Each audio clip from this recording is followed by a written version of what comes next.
네, 안녕하십니까? 네, 사순절 세 번째 주간입니다. 오늘 우리가 함께 하나님 앞에 기도하며 예배로 나아갔으면 좋겠습니다. 묵도하심으로 예배를 시작하겠습니다.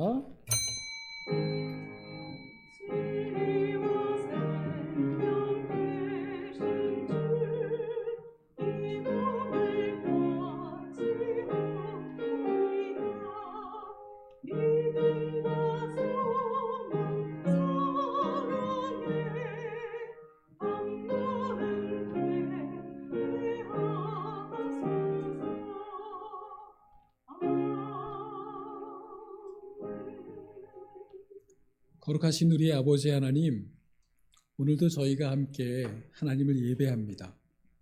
주일의 예배로 함께 우리가 모여 하나님을 예배하오니 우리의 예배를 받아주옵시고 우리의 예배가 하나님을 기쁘시게 하는 향기로운 향기가 되기를 간절히 소망합니다. 우리의 마음과 우리의 생각을 당신을 향합니다. 예수님의 이름으로 기도합니다. 아멘. 다 같이 송영 2장 하나님께 드리겠습니다.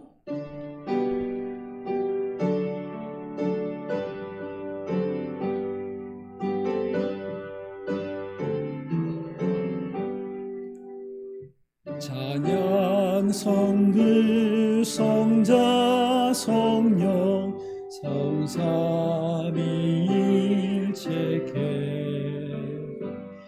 영원 누구하기까지 영광을 돌리세 영광을 돌리세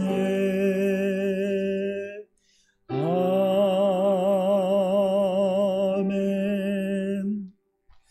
교독문 사순절 세 번째 126번 같이 교독하도록 하겠습니다. 여호와여 나의 영혼이 주를 우러러 보나이다.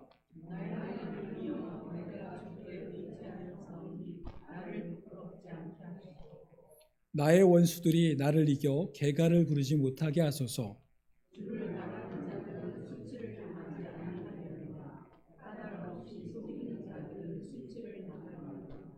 나의 원수들이 나를 이겨 개가를 부르지 못하게 하소서.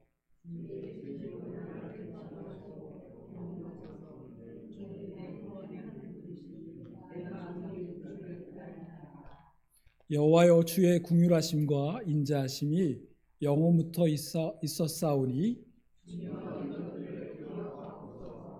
여호와여 내 젊은 시절의 죄와 허물을 기억하지 마시고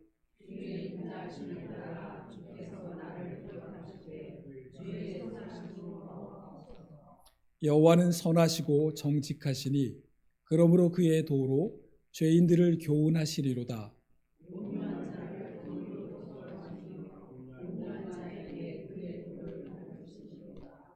다 같이 하겠습니다. 여호와여 모든 길은 그의 언약과 증거를 지키는 자에게 인자와 진리로다. 아멘. 우리 사도신경으로 다 같이 신앙 고백 드리겠습니다. 전능하사 천지를 만드신 하나님 아버지를 내가 믿사오며 그 외아들 우리 주 예수 그리스도를 믿사오니 이는 성령으로 잉태하사 동정녀 마리아에게 나시고 본디오 빌라도에게 고난을 받으사 십자가에 못 박혀 죽으시고 장사한 지 사흘 만에 죽은 자 가운데서 다시 살아나시며 하늘에 오르사 전능하신 하나님 우편에 앉아 계시다가 저리로서 산 자와 죽은 자를 심판하러 오시리라.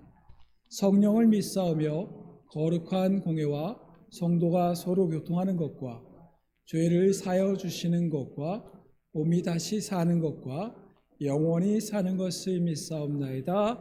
아멘. 우리 새 찬송가 94번 다 함께 하나님께 올리겠습니다.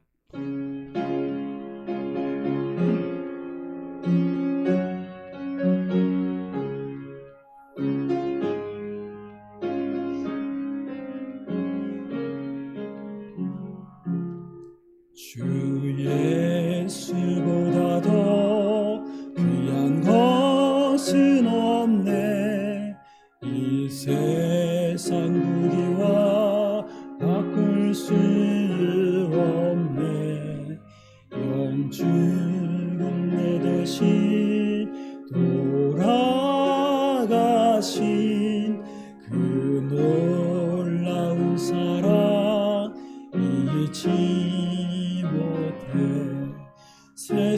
즐거움 다 버리고 세상 자랑 다 버렸네.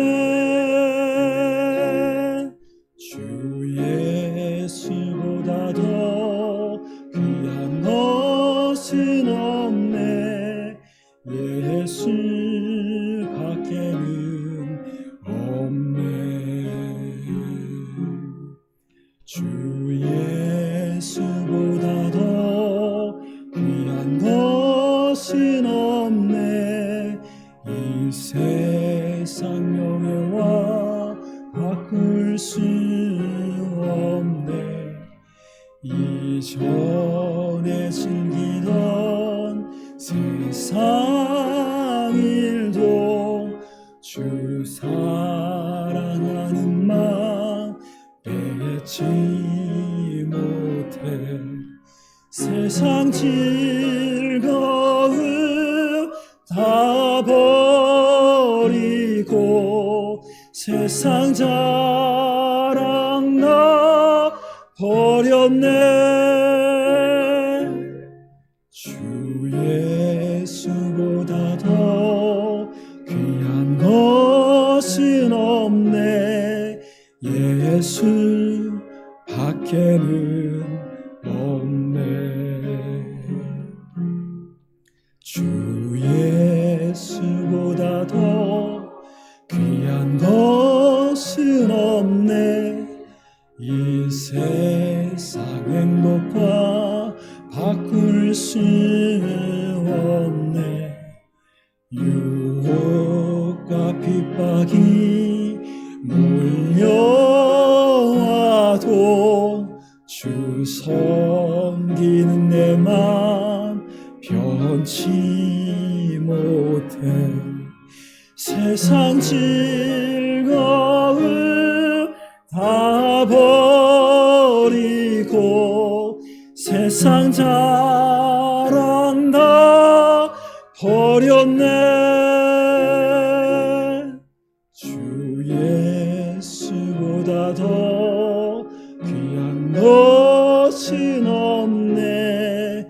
예수 밖에는 없네.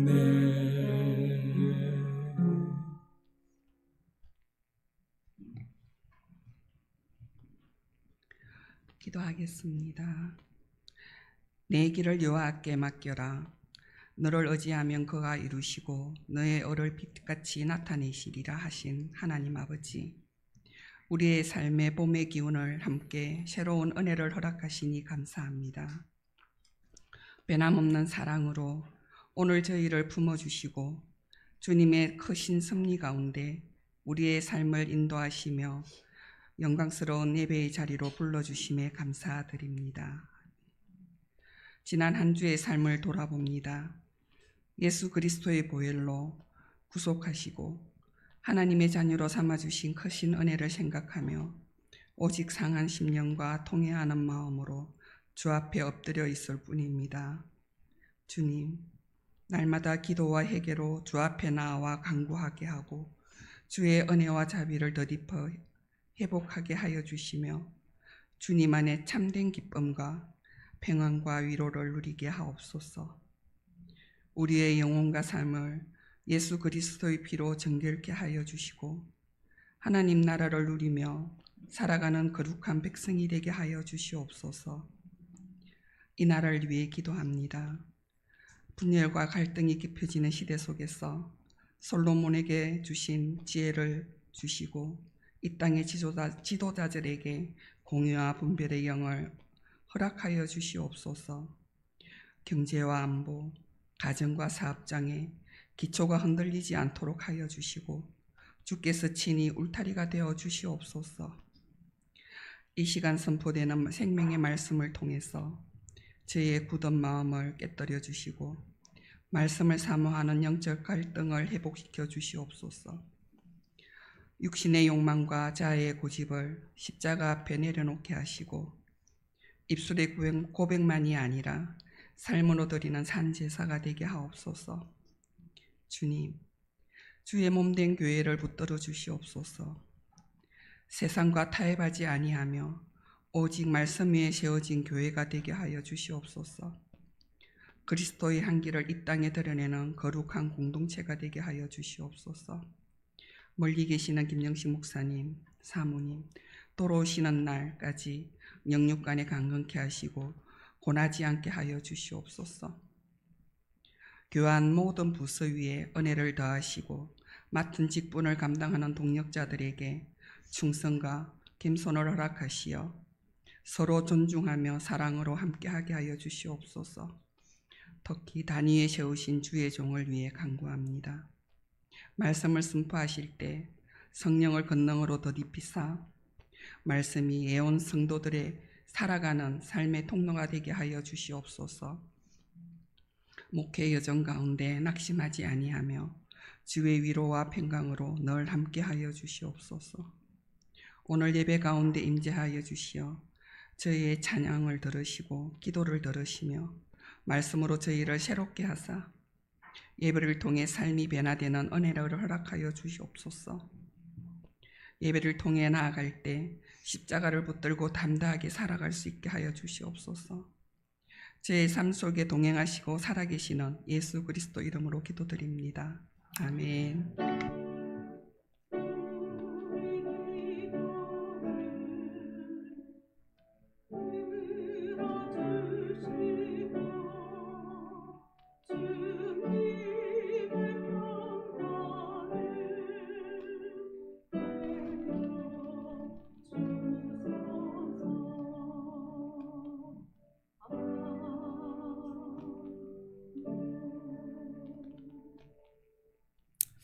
오늘 우리가 같이 나눌 성경 말씀은 누가복음 7장 47절 한 절 말씀입니다.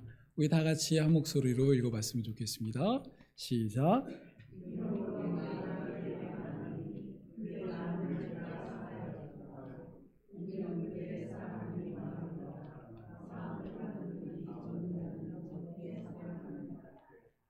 아멘. 우리 예운 성가대에 하나님께 올리는 찬양 읽겠습니다.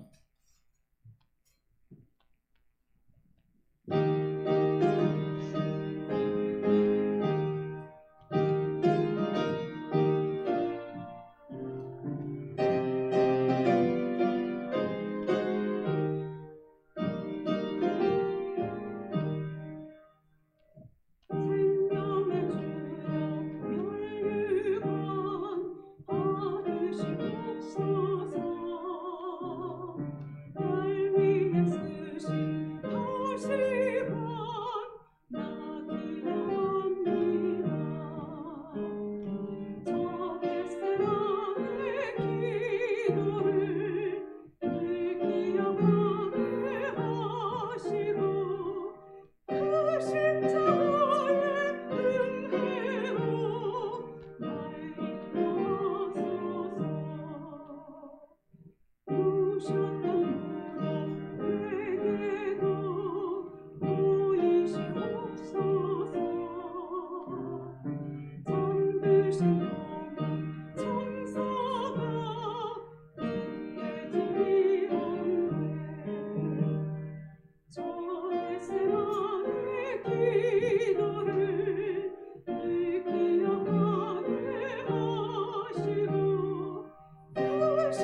네, 오늘 말씀의 제목을 이렇게 좀 잡아봤습니다.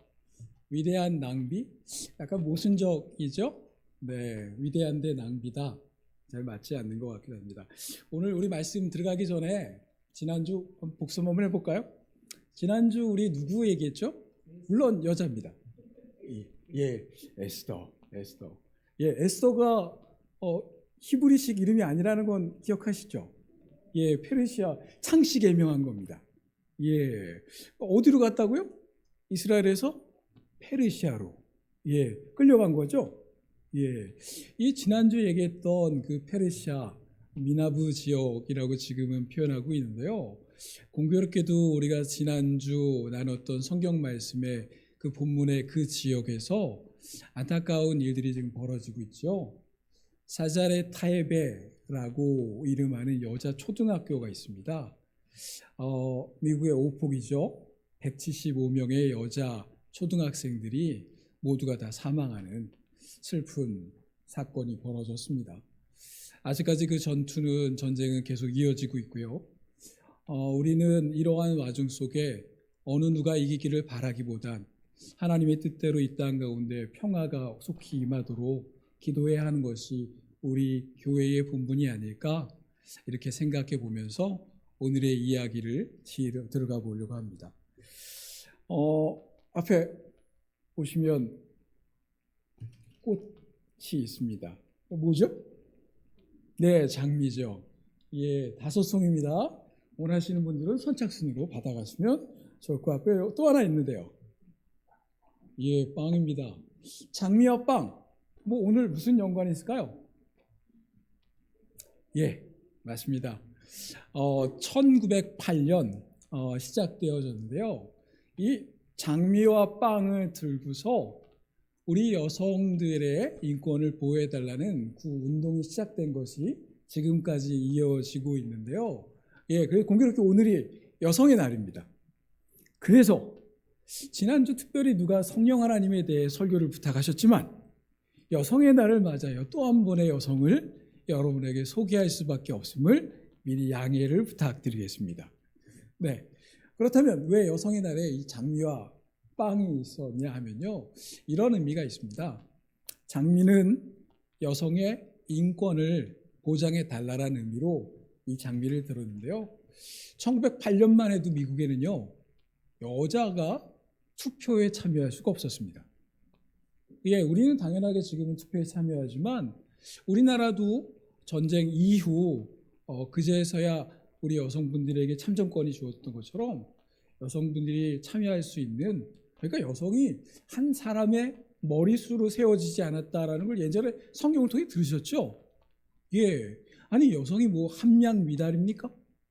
충분한 똑같은 존재로서 하나님이 소중하게 만드셨는데 여성에 대한 인권을 너무 우리가 무시하고 있었던 것에 사람들이 나서서 여성의 인권을 존중하자라고 해서 이 장미를 들었고요. 더불어 하나 더 들었던 것은 이 빵입니다. 왜일까요? 여러분도 혹시 어르신들은 기억하실 수도 있을지 모르겠는데요. 저희 어머님 세대만 해도 이러한 얘기가 보편적이었어요. 여자가 무슨 학교를 다녀? 무슨 교육을 받아?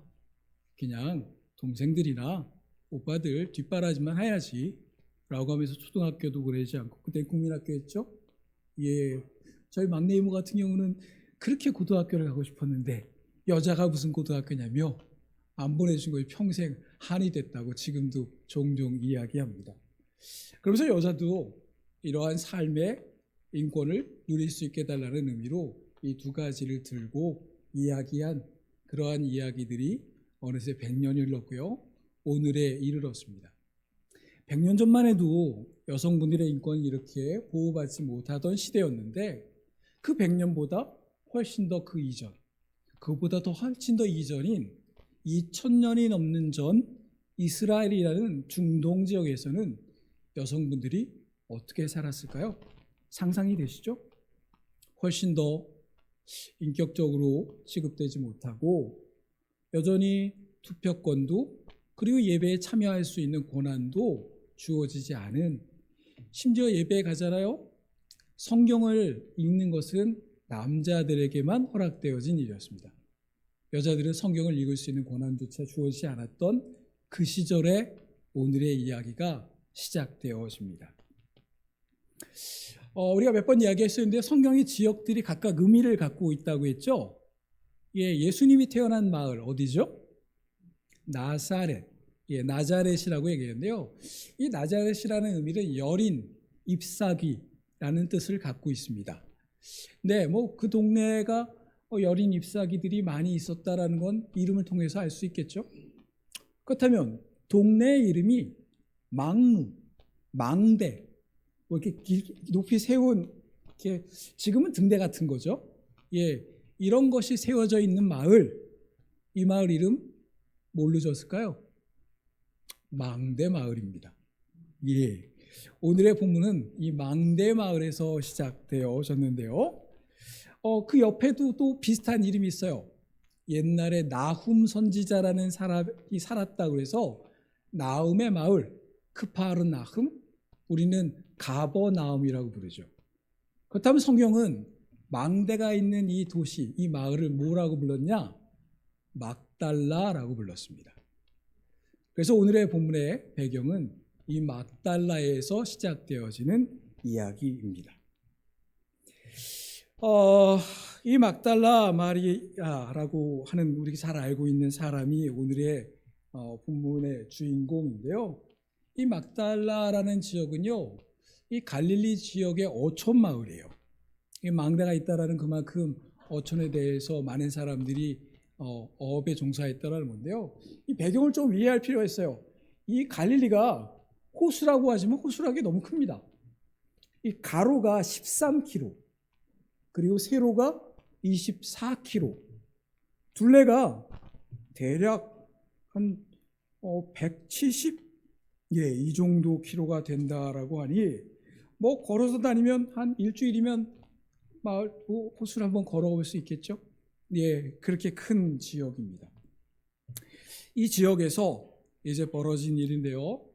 이 어촌 마을에는요, 뭐 지금도 그렇지만 어촌이 예전에 있던 지역은 좀 험했죠. 미신도 많았고 술을 먹는 어부들도 많았고요. 이러다 보니까 동네가 조금 후미진 그리고 험한 동네로 자리 잡았다라고 얘기합니다. 험한 뱃사람들이 오가면서 그 지역에 자연스럽게 술집도 그리고 매춘이 성행하는 그런 바닷가 마을이 되었고요. 그 마을에서 있었던 여자들 상당수는 어릴 적부터 어쩔 수 없이 자연스럽게 그러한 일들에 종사하는 것이 몸에 배어 있었다라고 합니다. 오늘 소개하고자 하는 이 여인 역시요, 그 마을에서 자라났고 대부분의 성경학자들은 이 여자도 그러한 삶을 살았을 것이라 생각하는, 그렇게 판단하고 있습니다. 그래서 우리는 그 여인을 아까 얘기했듯이 마리아, 막달라에 사는 마리아, 성경은 이 여인을 일컬어 막달라 마리아라고 계속해서 언급하고 있습니다. 안타깝게 이 환경에서 자라왔던 막달라 마리아는요, 이런 절망적인 일상을 어릴 때부터 살아가다 너무 괴로워했어요. 너무 힘들었고요.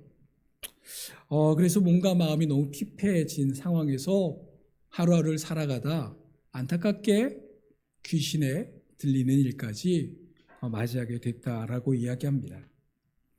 그렇게 온몸이 피폐된 상태로 그 동네에서도 쫓아나가게 됐고요. 그래서 어쩔 수 없이 이웃 동네인 나인이라는 마을로 쫓겨나다시피 이사를 했다라고 오늘 성경의 이야기는 하고 있습니다. 병들고 버려진 그녀의 삶에 남은 것이라군요, 후회와 고통, 그리고 좌절과 헤어나올 수 없는 스스로에 대한 불결한 그 마음 그 자체에 가만 가득해 있다라고 성경은 이야기합니다. 그러한 우울감 속에서 숨막히던 어느 날, 이 마리아는요, 어떠한 소문을 하나 듣게 되었어요. 그건 어떤 소문이냐면요, 어떠한 분이 놀라운 일을 벌이고 있다라는 거예요. 근데 그분이 이 동네에서 멀지 않은 여린 잎사귀라는 마을에서 거기서 자라온 한 청년이라는 거예요.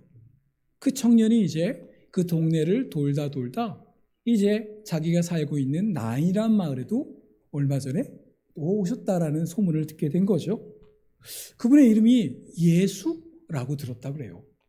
그래서 그 예수님이 어떤 분인지 관심을 갖고 사람들에게 귀를 들여봤는데요. 그분이 어떤 분이냐면요.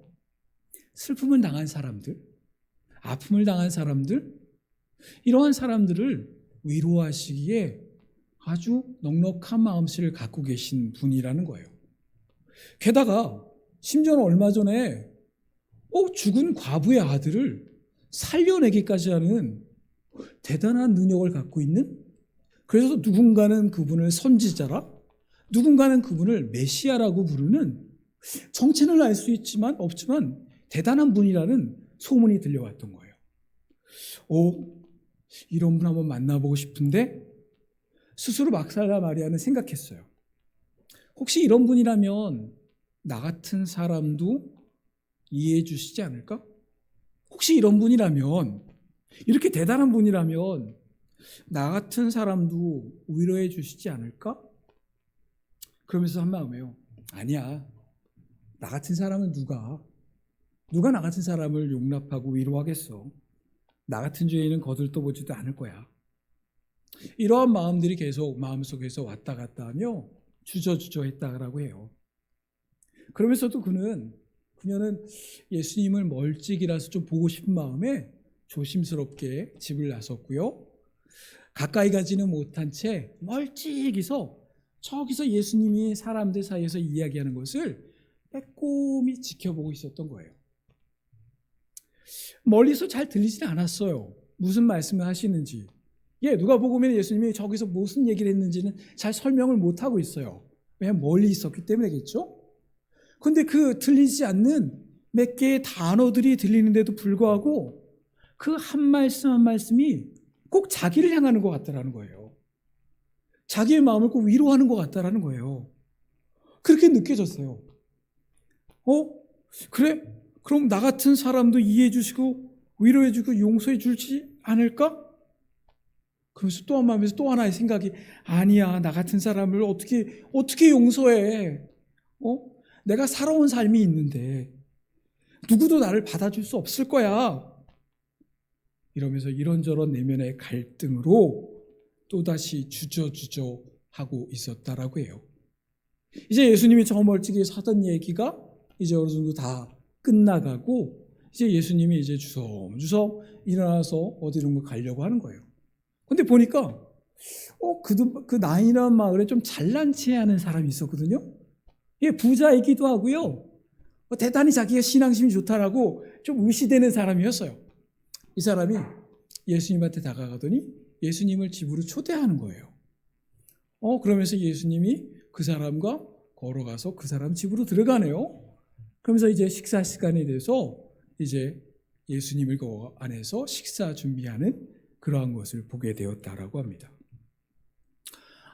가도 조금 좀 덜 잘난 체 하는 사람 집에 가면 집 창문이라도 이렇게 빼꼼하고 예수님을 볼 텐데, 저 사람은 내가 누군지 아는데 나 너무 싫어하는 저 사람인데 하필 예수님 왜 저 사람 집에 갔지?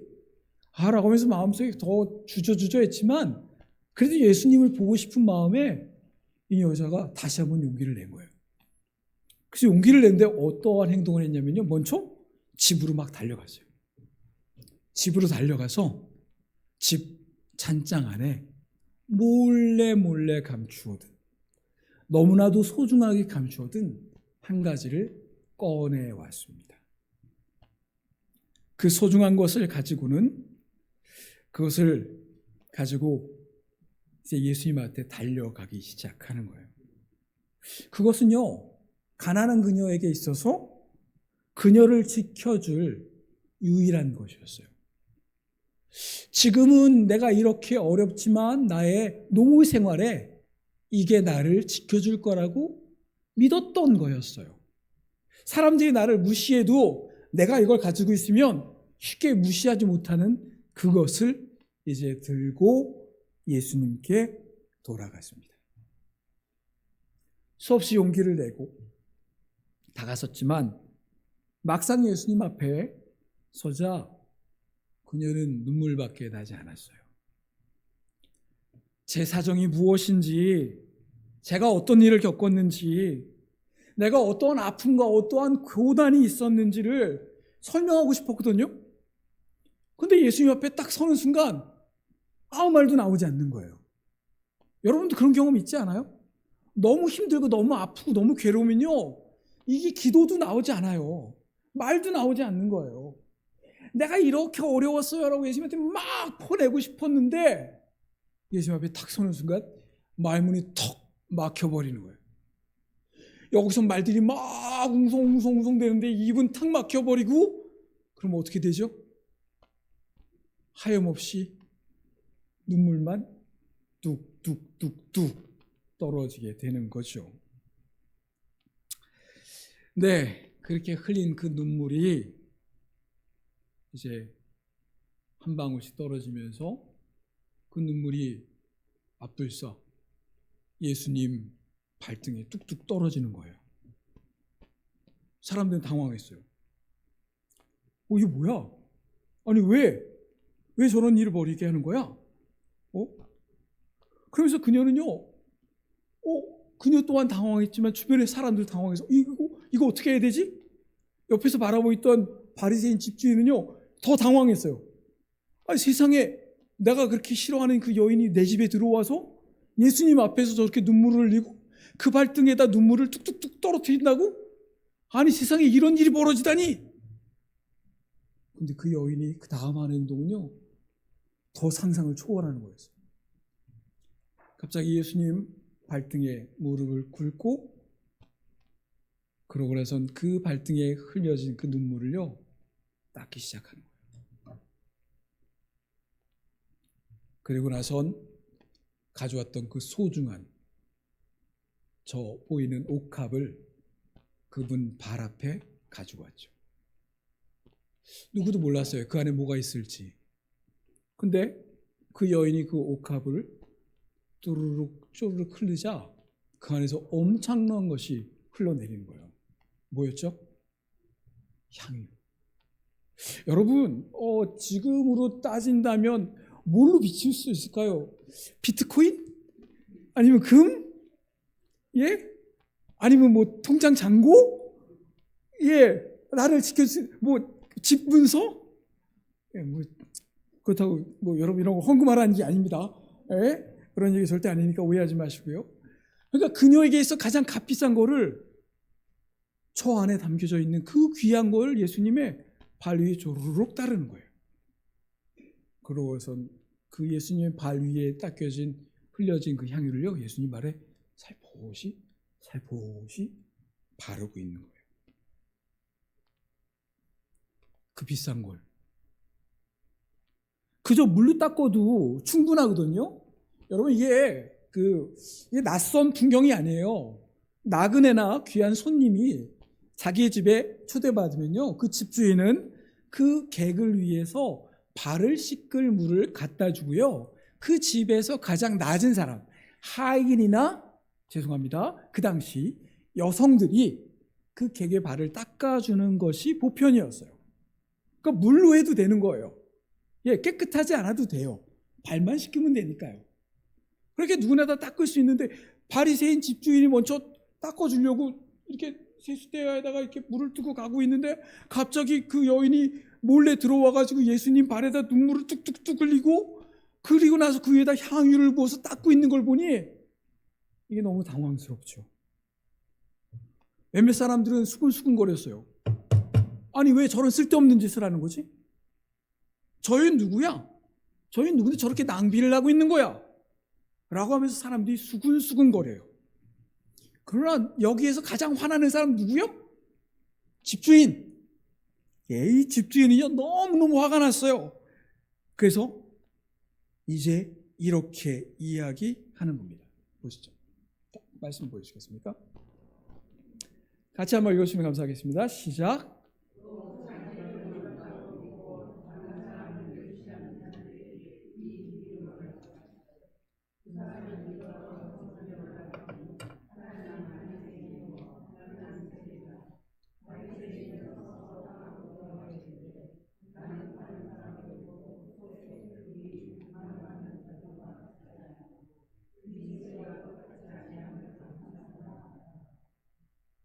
예, 바리새인이 어떻게 보고 있는지 알죠? 이 창기잖아요. 예? 이 사람의 기도에 이런 말이 있는 거예요. 나는 저 여자와 같지 않음을 감사해요. 하나님, 나는 저 여자와 같지 않는 이런 삶을 산 것에 대해서 하나님께 감사해요. 난 저런 사람들과 곁을 두지도 않았고 저런 사람들과 같은 삶을 살지도 않았고 나는 정결하게 하나님께 예배하고 기도하며 그렇게 살아왔던 나예요. 그런데 저 여자가 우리 집에 들어왔다? 게다가 내가 예수님의 발을 닦아야 되는데 저 여자가 와서 내가 원하지도 않는 방식으로 내가 원하는 것들을 다 흐트러 버렸다? 화나겠어요, 안 나겠어요? 바리새인은 엄청 화가 난 거예요. 그러면서, 왜냐하면 그 사람을 알았잖아요. 한 동네에 사는 그녀가, 막달라 마리아가 어떠한 여자인지, 막달라에서 나인으로 이사 온 저 여자가 누군지 바리새인은 너무나 잘 알고 있었어요. 그래서 바로 방금 또 기도처럼 난 저런 여인과 같지 않아야지 하는 것이 그 사람의 목적이었던 거예요. 예, 그 여자가 어떠한 여인인지, 어떠한 삶을 살았는지, 자기와 비교해서 얼마나 형편없고 죄 많은 사람인지, 그래서 그녀와 같이 아는 것에 감사하며 살아왔는데, 그리고 그녀와 같이 곁을 같이 하지 않고 그녀와 같은 식사 자리, 같은 집에도 있지 않았는데 그녀가 내 집에 왔네요. 불법 가택 침입? 예, 지금 같으면 쫓아낼 수 있겠는데 쫓아내고 싶었을 거예요. 예, 쫓아내고 싶었을 거예요. 화가 났어요. 그런데 이 바리새인이요, 이거보다 더 화나는 다른 사연이 있었던 거예요. 그 여자가 내 집에 들어와서 내가 원하는 방식대로 하지 않은 것도 화가 났는데 이거보다 더 화가 난 게 있었어요. 그게 뭐냐면요, 아니, 내가 초대한 저분, 죽은 사람도 살리고 사람들이 메시아라고 해서 내가 불렀는데, 선지자라고 해서 불렀는데, 선지자와 메시아라면 저 여자가 누군지 알고 있었을 텐데, 저 여자가 어떠한 삶을 살았는지, 얼마나 형편없는 여자인지 알고 있었을 텐데, 왜 선지자라고 하면서 그 여자가 자기의 바리에 향유를 뿌리는 걸 용납했지? 저 사람 사기꾼 아니야? 예수란 사람 메시아 아닌 거 아니야? 선지자인 거 아닌 거 아니야? 내가 속았나? 이게 더 화가 난 거예요. 그래서 이렇게 말씀하는 겁니다. 누가복음 7장 39에서 43절 말씀 같이 한번 읽으시면 감사하겠습니다. 시작.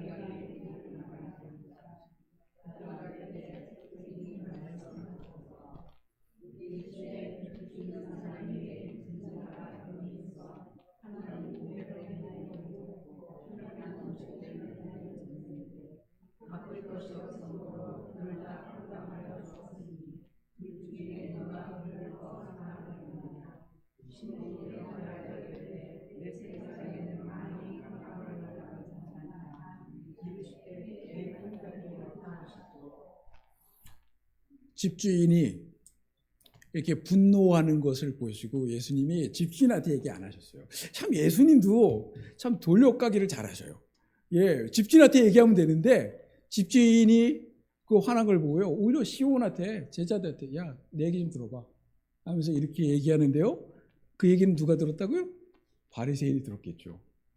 더 화가 났겠죠. 근데 이런 갈등과 그리고 이런 긴장 속에 누가 제일 난처했을까요? 막달라 마리아입니다. 막달라 마리아는요, 자기가 초래한 이러한 긴장된 상태를 보면서 어쩔 줄 몰라 했어요. 혹 나 때문에 예수님이 난처해 준 건 아닌가? 괜히 내가 예수님한테 위로받고 싶은 마음에 내가 위로받을 자격도 안 되는데 예수님한테 와서 이 사단이 벌어진 거 아닌가? 내가 가만히 있으면 되는데 괜히 예수님 앞에 눈물 흘려서 이런 상황이 된 거 아닌가? 게다가 내가 그 바리 위에다가 향유를 뿌려서 이런 문제가 발생된 거 아닌가? 예수님이 난처해지면 어떡하지? 예수님이 이 난처함 때문에 나를 싫어하면 어떡하지? 라면서 이 여인은요, 긴장하기 시작했어요. 근데 어쩔 줄 몰라 하는 이 여인에게요, 예수님이 그 마음을 이해하셨는지 이렇게 얘기하는 거예요. 7장 48절과 50절까지의 말씀입니다. 같이 읽어볼까요? 시작.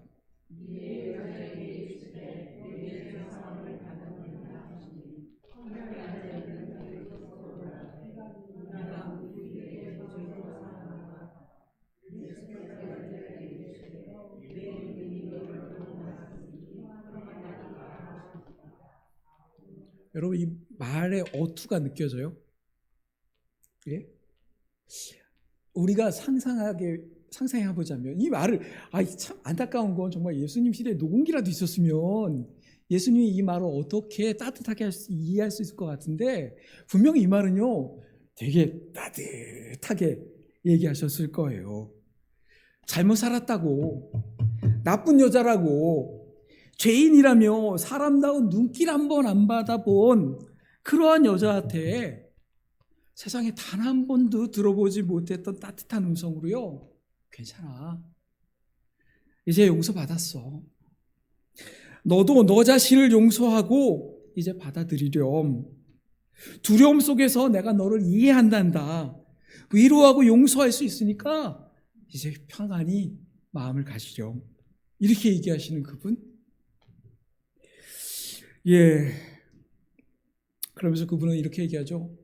네가 가진 그 믿음, 네가 그 두려움 속에 주저주저했지만 주저주저함에도 불구하고 어렵게 내 앞으로 와서 어쩔 줄 몰라 하면서 눈물 흘렸고 어쩔 줄 몰라 하면서 향유 뿌렸지만 너의 그 어쩔 줄 몰라 하면서도 나를 다가오고 싶어하는 그 마음, 그 믿음이 너를 구원했단다 라고요. 여러분 우리는 하나님이 어떤 분인지 알잖아요. 내가 다 이야기하지 못하고 내가 나를 잘 표현하지 못하고 내가 얼마나 어렵고 힘든지 다 이야기하지 못해도 그냥 문 열고 딱 들어오면 알잖아요. 하나님 우리도 집에 애들 얼굴 딱 문 열고 들어오는 순간 얘가 무슨 일이 있었는지 보이잖아요. 예?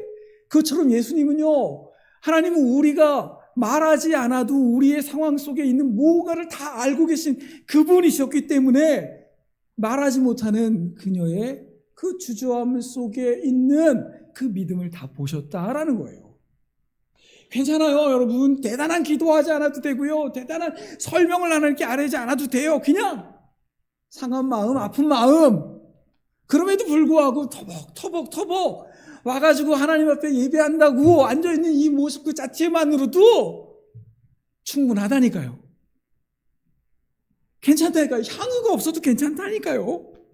예? 이러한 그분의 말씀에 그녀는 너무나도 감격했어요. 그래, 이런 분이라면 메시아가 맞으실 거야. 이런 분이라면 하나님의 아들 맞으실 거야 라고 그녀는 마음 먹었고요. 그 이후 그녀는 막달라 마리아라는 이름을 가지고 예수님을 따르는 몇 안 되는 여성 제자가 되었다라고 성경은 이야기합니다. 아마 오래전 설교를 한번 들었을 텐데요. 여자가 그것도 남자를 따라다닌다? 2000년 전에는 불가능한 일이에요. 이게 여성 제자가 누군가를 따라다니면서 그 먼 지역을 같이 간다라는 건요, 지금과는 상상할 수 없는 이야기예요. 누구도 용납할 수도 없고요, 누구도 행할 수 없는 거예요.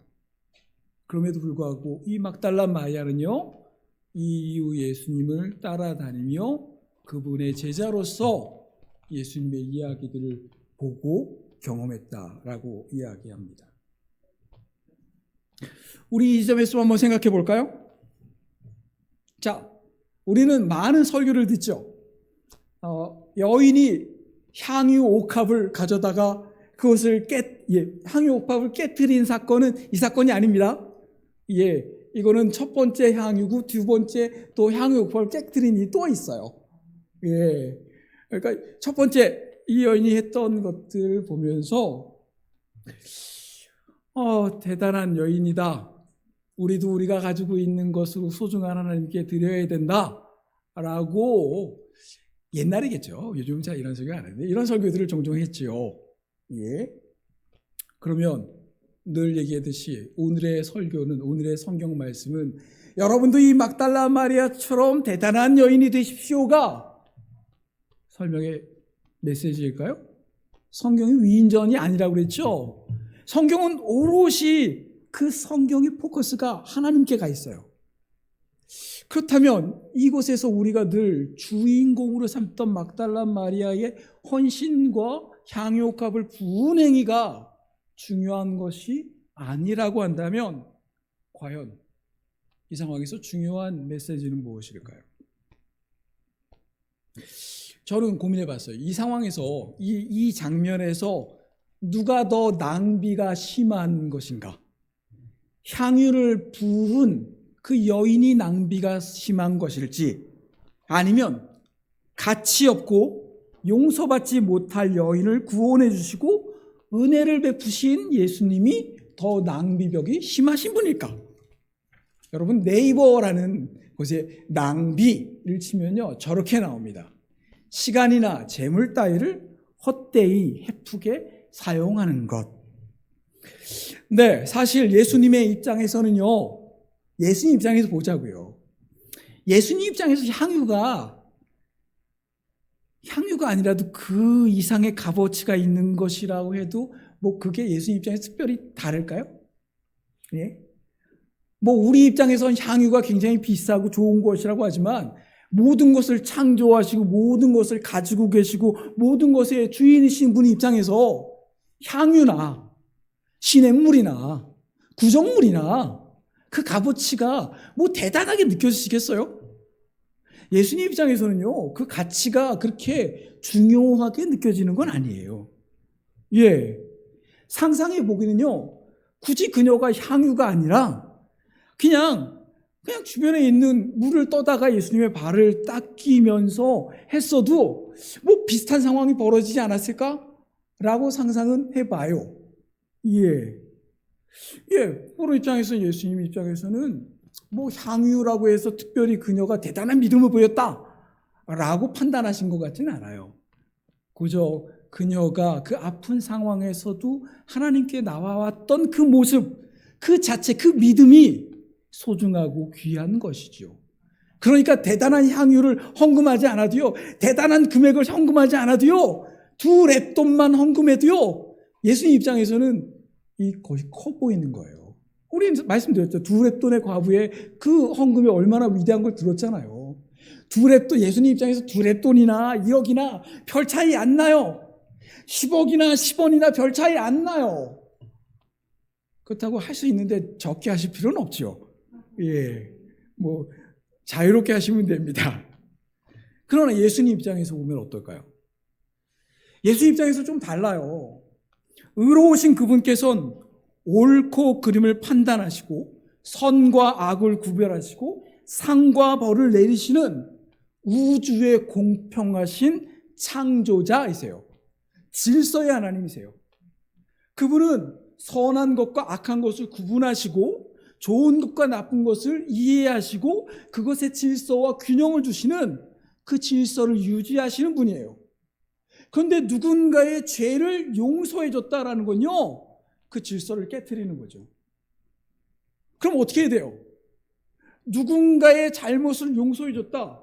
이 사람의 실수와 이 사람의 악행과 이 사람의 살아온 삶을 내가 용서해 줬다라는 건요, 그만한 가치를 내가 포기하거나 내가 가지고 있는 것을 사용해야 되는 거예요.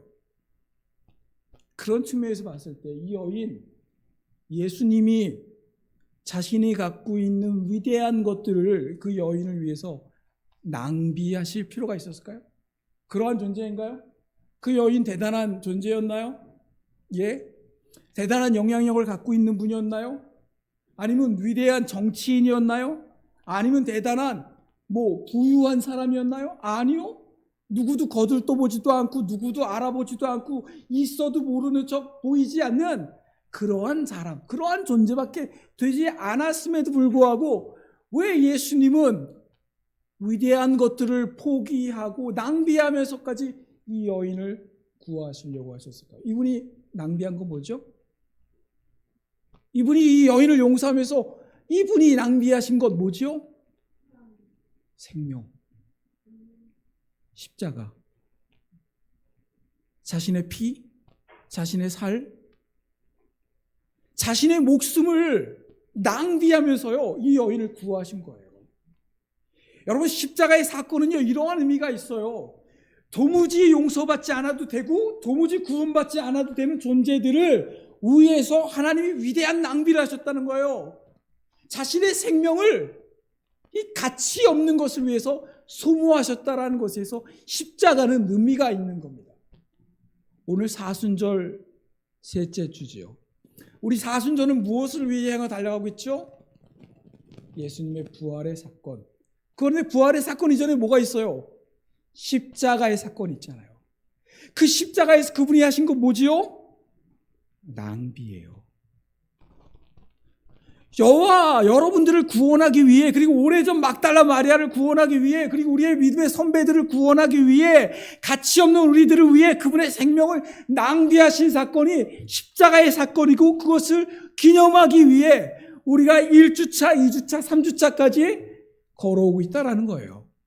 사순절 그냥 나와 있는 성경 구절 읽으면서 그냥 하루하루 지내는 것이 의미가 아니라, 이것이 우리에게 어떤 의미가 있는지 이것을 이야기하는 그 과정으로 가는 그 시간이라는 겁니다. 오늘 우리에게 비록 옥합이 없어도 괜찮아요. 우리가 비록 가진 것이 아무것도 없어도 괜찮고요. 우리가 그 막달라 마리아처럼 자기 자신에 대해서도 용납하지 못할 만큼 나 스스로에 대해 자신감이 없어도 괜찮아요. 그죠? 그분이 위대한 낭비자라는 사실을 믿고 그분 앞에 나아오기만 한다면 우리는 그것으로도 충분하답니다. 우리가 대단해서요? 우리가 믿음이 좋아서요? 아니요. 그분이 위대한 낭비자이시기 때문인 겁니다. 기도하겠습니다. 우리를 위해 위대한 낭비를 하신 삼위의 하나님, 우리가 무엇이 관대 우리를 용서하시고 위로하시고 평안히 가라 하시는지 우리는 그 이유를 알 수 없습니다. 그러나 우리가 알고 있는 것은 가치 없는 우리들을 사랑하시고 아끼시고 십자가에서 당신의 살과 피를 찢기시고 흘리시며 생명을 낭비하실 만큼 우리를 사랑하셨다라는 겁니다. 감사합니다. 예수님의 이름으로 기도합니다.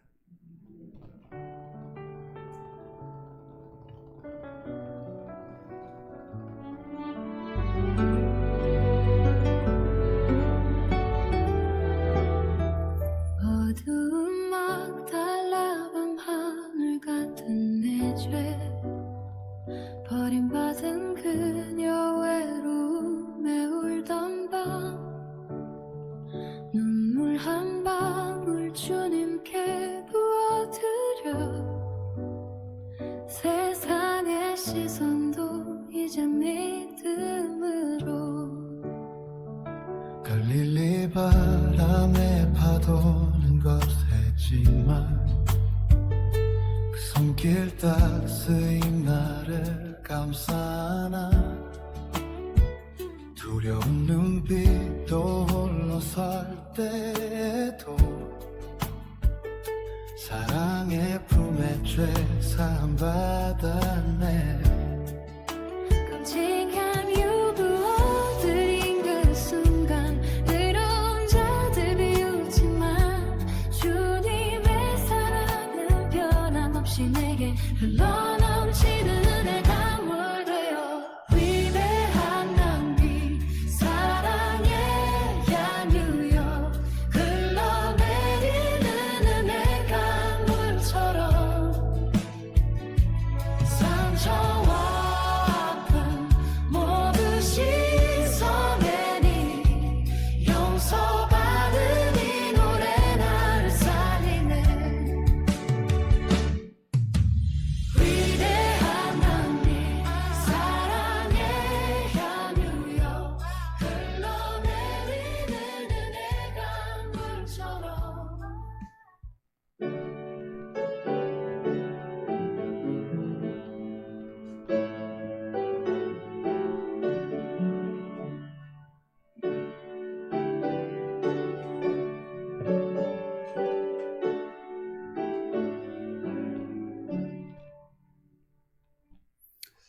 하나님, 우리에게 주신 모든 것들을 하나님께 올려드립니다. 우리의 가진 것, 우리의 할 수 있는 것, 우리의 존재를 하나님께 봉헌하오니 우리의 것들을 받아주시옵소서. 우리의 것들이 하나님을 향하여 하나님의 나라를 위하여 온전히 사용되어기를 간절히 소원합니다. 예수님의 이름으로 기도합니다. 아멘. 네, 교회 소식 알려드리겠습니다. 네, 3월 예언교회는 절제와 인내를 행하는 교회와 성도의 달입니다. 함께 예배에 참석하신 성도분들과 예언교회를 방문하신 모든 분들을 환영하고 축복합니다. 예, 듣는 자 중보팀에서 깊은 참여를 부탁드리고 있습니다. 밑에 있는 제목들 보시죠. 어르신과 장애인 가족들을 위한 건강을 위해 기도해 주시고요. 외부 기도 요청자들을 위해서, 또한 우리들의 자녀를 위해서, 안식 중인 목사님 가정을 위해서 기도해 주세요. 이번 주 목요일 날 다시 고국으로 돌아오십니다. 오실 때까지 건강하도록 위해서 기도해 주시면 감사하겠습니다. 더불어 선교지와 선교사님 가족들, 지역교회와 있는 사역자들을 위해서 기도해 주시고요. 또한 더불어 전쟁으로 고통받고 있는 이들을 위해서 여러분 속히 전쟁이 멈출 수 있도록 위해서 기도해 주시면 감사하겠습니다. 예, 말씀드린 사순절 세 번째 주간입니다.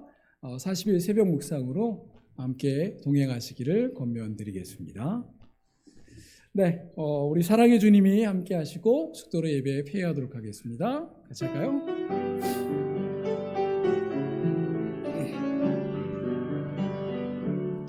사랑의 주님이 날 사랑하시네. 내 모습 이대로 받으셨네.